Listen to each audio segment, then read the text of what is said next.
So whenever we're looking at financial processes, especially around reporting, how we review our reporting as a business owner, as an entrepreneur is very important, especially the order that we approach it.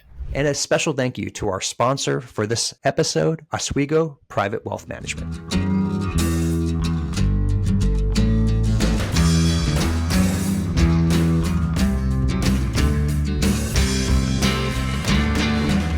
Welcome to another $4 million Strategies, the best 4 minutes of business for practical tips and strategies you could apply to your business today. We're with Sean Healy, CEO of Accounted For. Our discussion is financial reporting process. Sean, what are some practical tips that business owners can use today? So whenever we're looking at financial processes, especially around reporting, how we review our reporting as a business owner, as an entrepreneur is very important, especially the order that we approach it. So there's really 4 steps that we want to take as a business owner when reviewing our reporting. Number 1 is we always have to make sure that we have good data integrity first. Instead of just diving right into the financials, what you want to do is you want to make sure that you have good data. Without good data, it's really hard to get good insights or really be able to identify good trends. What we generally recommend to start is check at your data integrity. Make sure all your accounts are reconciled.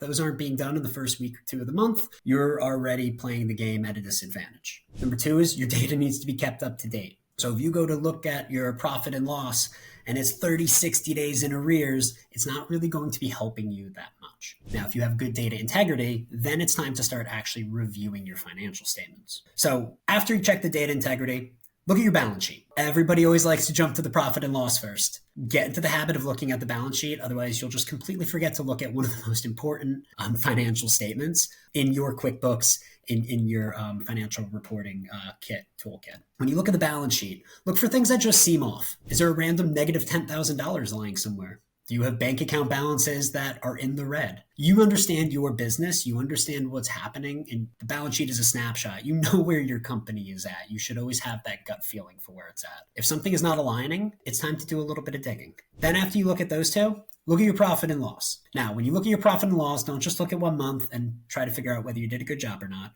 What you want to do is take a look at maybe the last 3 months, maybe the last 6 months. See if there's a trend.